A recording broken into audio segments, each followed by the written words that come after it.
সবাই ব্যাপারটা জানেন, আমার আসার কারণটাও আপনারা জানেন। এই এক মহারোগ, বাঁচাতে গেলে খুব অনেক হৃদয়বান ব্যক্তিও যদি চান, একা হয়তো কিছুই করতে পারবেন না।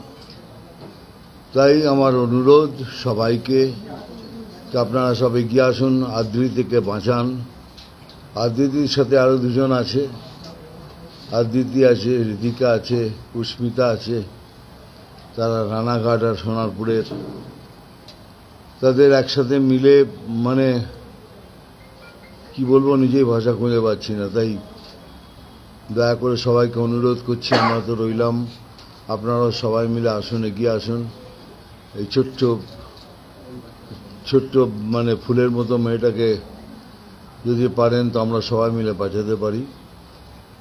তাই অনুরোধ রইল, যদি কিছু সবাই মিলে এগিয়ে এসে করেন খুব ভালো হবে। আমরা তো রইলামই।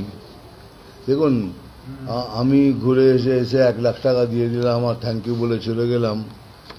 সেই কাজ করবো না বলেই এসছি। সেটাকে পালিয়ে যাওয়া বলে। এলাম, দিলাম, চলে গেলাম। কিন্তু সেটা করব না বলেই এইখানে এসছি সবাইকে অনুরোধ করতে, কে সবাই মিলে আসুন, সবাই মিলে করি। একটু একটু করে করলেও হয়ে যাবে, কিন্তু দয়া করে সবাই মিলে আসুন, এগিয়ে আসুন, মেয়েটাকে বাঁচান।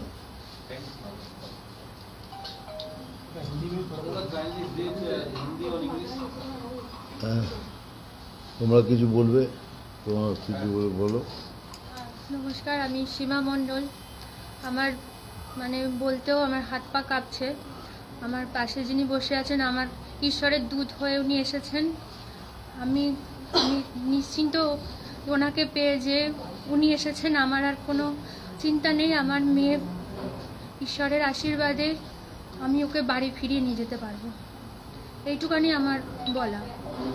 উনি আমাকে আশীর্বাদ করুন, আর সমস্ত ভারতবাসীর কাছেও আমি আশীর্বাদ চাইছি, যাতে আমি আমার আদ্রিতিকে আমি ফিরিয়ে নিয়ে যেতে পারি সুস্থ করে বাড়িতে। এইটুখানি আমার বলা।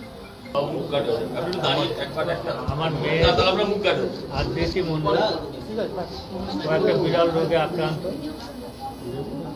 তো এই রোগের চিকিৎসার জন্য প্রায় 16 কোটি টাকার দরকার। তো আমরা তো স্বপ্নেও ভাবতে পারবো না যে 16 কোটি টাকা, 16 লাখ টাকাও এখনো জোগাড় হয়নি।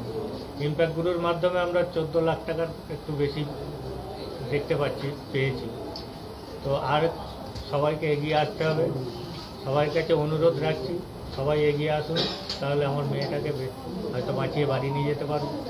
ওকে আমরা আবার আরও 5টা বাচ্চার মতো বড় হতে দেখতে পাবো। আমাদের সামনে বা আমার পাশেই আছেন মহাগুরু। তো ওনাকে পেয়ে আমরা যে আশাটা ছেড়ে দিয়েছিলাম, আমরা একটু আশা পেয়েছি। আশা করি উনিও এতে সাহায্য করবেন বা চিকিৎসার একটা সহযোগিতা করবেন, এই আশা আমি একটা বাবা হিসেবে ওনার কাছে রাখি।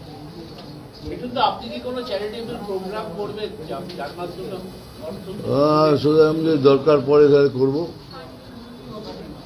সেরকম যদি দরকার পড়ে চ্যারিটেবল প্রোগ্রাম করার জন্য তাহলে করবো।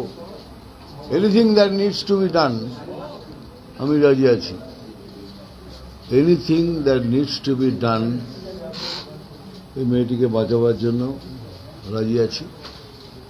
তো তার জন্য আপনারা ভাবুন, সবাই ভাবুন কি করতে হবে। I am ready.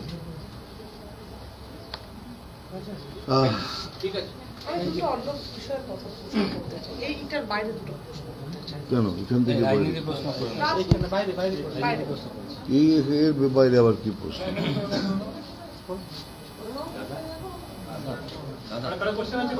কি প্রশ্ন?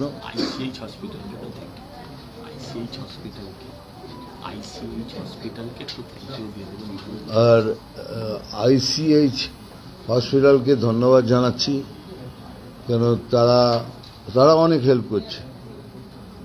তারা যদি হেল্প না করতো তাহলে এতদিনও হয়তো আদ্রিত এখানে থাকতে পারত না। এই জন্য ধন্যবাদ স্যার আপনাদের সবাইকে। আমরা সমস্ত রকম সাহায্য করব আমাদের যতখানি সামর্থ্য আইসিএইচের তরফ থেকে। আমি বলছি আমার ডাইরেক্টরকেও আমি বলেছি, ডক্টর অপূর্ব ঘোষ, তিনিও বলেছেন সমস্ত রকম সাহায্য আমরা করবো যাতে বাচ্চাটি বাস এর থেকে বেশি স্যার কি চাইবো। আমাদের যতখানি সামর্থ্য আমরা ডেফিনেটলি করবো।